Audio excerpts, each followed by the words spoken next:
আসসালামু আলাইকুম। Just emergency একটু লাইভে আসলাম। আমি অ্যাকচুয়ালি প্রথমেই আমি বলি যে নূরের উপর যে হামলাটা হয়েছে, আমি ভিডিও একটা দেখলাম। পুলিশ এবং সেনাবাহিনী আইএসপিআর যে বিবৃতিটা দিয়েছে ওটার মধ্যে বলেছে যে সেনা সদস্য পুলিশ সদস্য আহত হয়েছে, বা তাদের হাতে যে নূর আহত হয়েছে সেটা কোনো উল্লেখ নেই।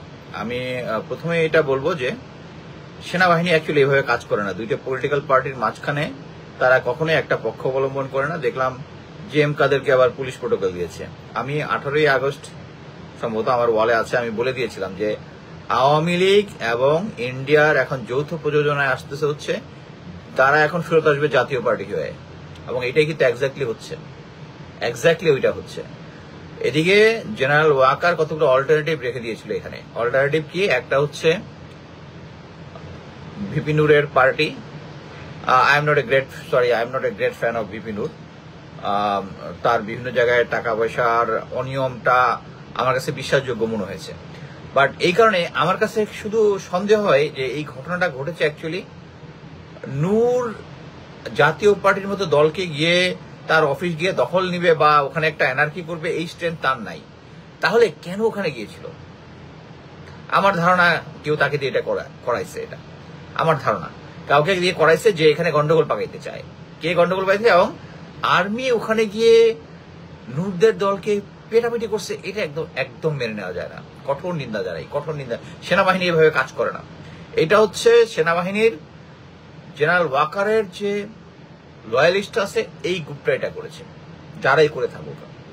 এখন আমি বলি দুটা জিনিস। একটা হচ্ছে আপনারা আন্তর্জাতিক মহলে দেখেছেন যে ইন্ডিয়া কিন্তু এখন একটা প্রেশারের ভিতরে আছে।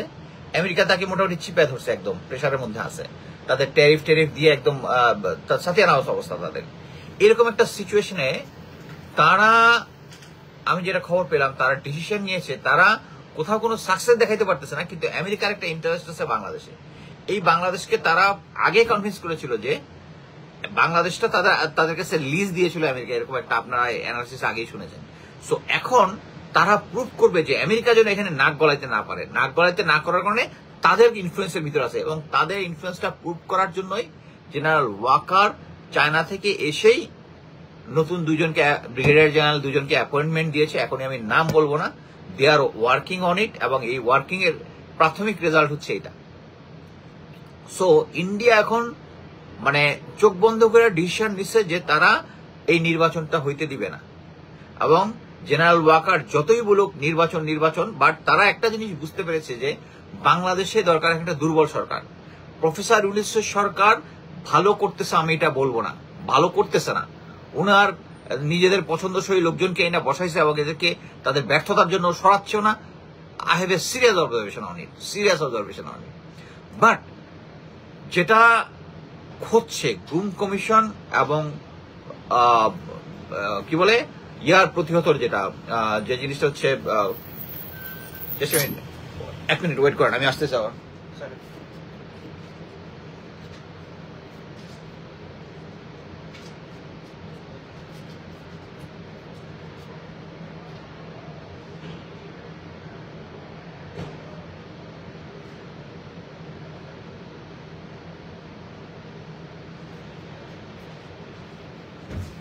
সরি, আমি কাজে আছি। আচ্ছা, গুম কমিশন এবং পিলখানা হত্যাকাণ্ড, দে আর ওয়ার্কিং গুড, এবং এটার সাথে ইন্ডিয়ান লিঙ্কেজ জড়িত। সো জেনারেল ওয়াকারও এটার মধ্যে ফাঁসবে। আপনারা এখন যারা জেনারেল ওয়াকার কি বলে আমার এখানে এসে কমেন্ট করেন, কাকের মাংস খায় না, আমরা আর্মি অফিসারের মাংস খাই, আমরা খাই না।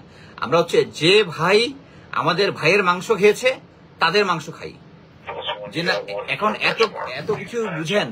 General Walker was the man যে মানে 25 ফেব্রুয়ারিতে একমাত্র ট্রুপ সহ 10:30টার সময় বাইরে ছিল। তার ভাইদেরকে বাঁচানোর জন্য হি ওয়াজ দ্য রাইট ম্যান। সে যায় নাই, আর এখন তাকে বাঁচানোর জন্য ভাই মানে আমরা কাকের মাংস খাই। উনি তো ওনার ভাইয়ের মাংস ওই দিন খাইছেন। ওই দিন গিয়া জেনারেল হাকিমকে বলছেন যে আপা বলছে অপারেশন করা যাবে না, সাক্ষী আছে।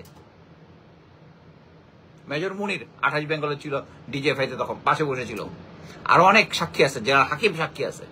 সো এখন যেটা হচ্ছে সেটা হচ্ছে ইন্ডিয়া চাচ্ছে বাংলাদেশের একটা সাকসেস দেখাতে, যেহেতু সব জায়গায় তারা ফেইলিউর, এখানে সাকসেস দেখাবে, আওয়ামী লীগের মাধ্যমে একটা সাকসেস দেখাবে। তারা এই নির্বাচনটা পণ্ড করতে চাচ্ছে, যে নির্বাচন করার পরে বিএনপিকে তারা একটা অংশ কন্ট্রোল করলেও ফুললি তারা কন্ট্রোল করতে পারবে না, এবং তারা বুঝে গেছে বিএনপি পাওয়ারে আসবে, এবং এটা যেন না আসতে পারে এই জন্যই এই ক্রাইসিসটা করতেছে। সো জেনারেল ওয়াকারকে রেখে বিএনপি এবং চুপ করে যে ভুলটা করছে এটার প্রায়শ্চিত্ত এখন করতেছে।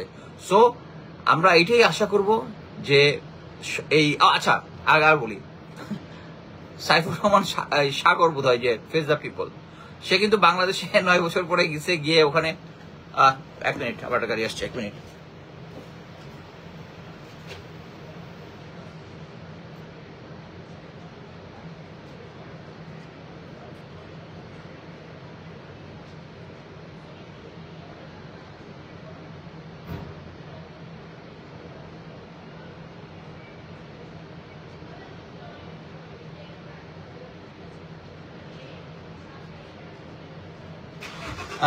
Sorry, face the people Saifur Rahman Sagar দেখলাম আজকে একটা লাইভ করলো, সে কিন্তু বাংলাদেশ যাওয়ার পরে ডিজিএফআই এর সাপোর্টে কিন্তু ঢাকায় একটা অফিস করে মোটামুটি ভালোভাবে বসছে, এবং সে অনুযায়ী কাজ করতেছে, মানে জেনারেল ওয়াকার এবং গোয়েন্দা সংস্থা এইভাবে বলতেছে ওইটা।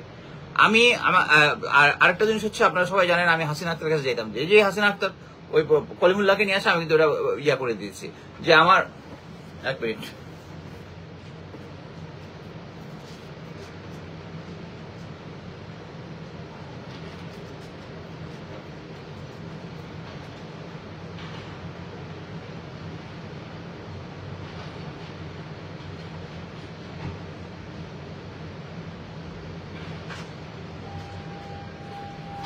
আমি নিজে প্রতিজ্ঞাবদ্ধ যে আমার যেটা বলার এটা দরকার হলে আমার চ্যানেল বলবো, আর কোনো যাওয়ার দরকার নেই। হাসিনা আক্তার ওই প্রফেসর কলিমুল্লাহকে ডেকে এনে মোটামুটি ডিজিএফআই এর বন্দনা বা ওই ইয়াগুলো করতেছিল, সো আমি ওখানে যাওয়া বন্ধ করে দিচ্ছি। সো আমি যেটা সত্য আমি দরকার হলে শুধু আমার চ্যানেলে বলবো, বাট এখন যেটা হচ্ছে বাংলাদেশের যে সিচুয়েশন, সেই সিচুয়েশনে ইন্ডিয়া আবার কন্ট্রোল নিয়ে নিচ্ছে জেনারেল ওয়াকারের মাধ্যমে। এটা আমি বারবার বলেই যাব। এখন তারা এই নির্বাচনকে বানচাল করার প্ল্যান করেছে, এবং নির্বাচন যদি হয়ে যায় তাহলে কিন্তু একটা স্টেবল গভর্নমেন্ট আসবে। স্টেবল গভর্নমেন্ট আসলেই তখন এফেক্টিভ কন্ট্রোল করা যাবে না। যদি একটা এখন আচ্ছা, যেটা বলতেছিলাম, সাইফুর সাগর যে সে একটা থিওরি দিল যে এখন আগামী 1 বছরের জন্য একটা নির্বাচন বাদ 1 বছর একটা জাতীয় সরকার গঠন করার জন্য। আমার ধারণা এই জাতীয় সরকার এখন যেটা করবে তার মানে হচ্ছে প্রফেসর ইউনূস থাকবে না, এবং তারা তাদের মতো আগে যেরকম ওই যে তারা আসিফ নজরুলকে প্রধান উপদেষ্টা বানাতে চাইছিল, সে আর জেনারেল হামিদ মিলা, এরকম একটা সরকার চেঞ্জ হলে তখন তারা নিজেদের মতো করে, এখন যেহেতু তাদের যে প্রভাব প্রতিপত্তি আছে এটা তো মিলিটারির প্রতিটা ইয়াতেই দেখা যাচ্ছে, প্রতিটা অ্যাকশনেই দেখা যাচ্ছে, প্রত্যেকটা জায়গার মধ্যে। না হলে দেখেন, আমি শিওর যে বর্তমান পরিস্থিতিতে এই যে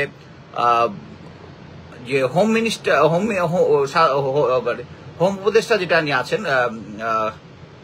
লেফটেন্যান্ট জাহাঙ্গীর স্যার আমি কনফার্ম যে উনি গতকালকের যে নূরের উপর যেটা হয়েছে এটা অনুমোদন করেননি। তাহলে কেমনে হলো? সো দেশে কি 2টা গভর্নমেন্ট চলতেছে, একটা আর্মি একটা civil? I am sure Jahangir sir এটা অনুমোদন করেননি, যে এবং সেনাবাহিনী ইয়াকে কি বলে জাতীয় পার্টিকে শেল্টার দিচ্ছে আর নূরদেরকে পিটাইছে। আমার ধারণা নূরও এই টোপটা খেয়েছে, তার তো মাইর খাওয়ার আগের থেকে অভ্যাস আছে, কেউ তাকে টোপ দিয়ে দিচ্ছে না। আদারওয়াইজ নূরের মতো একটা দল, ছোট দল গিয়া সে গিয়া জাতীয় পার্টি দলকে অফিস দখল করে নিবে বা এরকম একটা কিছু করবে? এটা গিয়েছে দেশে একটা সিচুয়েশন তৈরি করার জন্য, এবং জেনারেল ওয়াকার আবার তার মাসল পাওয়ার জানান দিচ্ছে। আমাদের সবচেয়ে দুর্ভাগ্য যেটা আমাদেরকে মিলিটারিতে বারবার যেটা শিখায় সেটা হচ্ছে শত্রুর মুভমেন্ট কোথায় হবে, যদি সম্ভাব্য যদি কোনো দেশের সাথে যুদ্ধ হয়, হ্যাঁ শত্রুর কোন ডিভিশন কোথায় আছে, কি আছে, কোন জায়গায় কি আছে, শত্রুর মুভমেন্ট কোন দিক দিয়ে হচ্ছে, শত্রুর স্ট্রেংথ কি, উইকনেস কি, এটা আমরা অ্যানালিসিস করে বের করি যে শত্রু কোন দিক থেকে আসবে বা শত্রুর এখন স্ট্রেংথ কত, শত্রু আক্রমণ করবে কিনা। এত কিছু শেখার পরেও এই আমাদের জেনারেল গুলা যারা গুম খুনের সাথে জড়িত ছিল, ইনক্লুডিং জেনারেল, তারা এখন অ্যাসেসই করতে পারতেছে না যে আপা আর ফেরত আসবে না, আওয়ামী লীগ আর ফেরত আসবে না, আগামী 20 ইয়ার্সের মধ্যে ইনশাল্লাহ আসতে পারবে না। সো তাদের হিসাবে এখন পর্যন্ত ইন্ডিয়ান আপনাদের যাদের আত্মীয় স্বজন আওয়ামী লীগের আছে তাদের সাথে কথা বলে দেখেন, তারা জানে আপা আসবে এবং জেনারেল ওয়াকার তাদেরকে নিয়ে আসবে।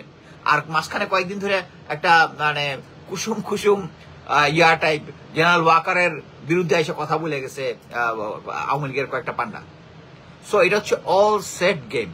সো এখন যেটা হচ্ছে জাতীয় পার্টি হচ্ছে মেইন গেম, মেইন প্লেয়ার। এখন জাতীয় পার্টি মেইন প্লেয়ার হয়ে বাকি যে দুইটা দলকে, একটা দলের নাম বলবো না, একটা ছিল নূরের পার্টি, তাদেরকে রেডি করছিল যে এরা মিলিটারির মধ্যে মিলিটারির কিছু লোকজন থাকবে, তারা যাবে, তারা এই কি বলে সফট আওয়ামী লীগ বা কি বলে রিফাইন্ড আওয়ামী লীগ, এখন নাম চেঞ্জ করে ওই নামে তারা যাবে। বাট এটা এখন ইয়ার থেকে ডিসিশন আসছে যে এটা জাতীয় পার্টি হইতে হবে। সো এটারই সাপোর্ট দিচ্ছে জেনারেল ওয়াকার। আমি আবারও নূরের সুস্থতা কামনা করি। এটার যে যারা এই তাকে এভাবে মারধর করেছে, আমি মনে করি এটার বিচার হওয়া উচিত। এটা যদি বিচার না হয়, সেম গুম খুনের বিচার সেনাবাহিনী এই ধরনের কাজ করলে পার পেয়ে যায়, তাকে বলতে হবে যাদেরকে, যারা এই অনগ্রাউন্ডে সৈনিকরা কাজটা করেছে, অফিসাররা কাজটা করেছে, তাদেরকে বলতে হবে তাকে কে আদেশ দিয়েছে এটা করার জন্য। এবং আমি মনে করি লেফটেন্যান্ট জেনারেল জাহাঙ্গীর স্যারের এখন উচিত এটা নিয়ে ইনভেস্টিগেট করে এই জিনিসটা ক্লিয়ার বের করা।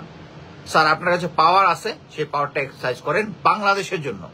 এবং সেই জেনারেলগুলো এখনো বুঝতেছে না, তারা এখনো এই যে কয়টা পলাতক জেনারেল আছে এবং দুজন সার্ভিং জেনারেল এখন আছে, লেফটেন্যান্ট মেজর জেনারেল কবির এবং মেজর জেনারেল শেখ সরওয়ার, তারা এখনো সার্ভিং জেনারেল এবং তাদের কি বলে পাসপোর্ট জব্দ করা হচ্ছে।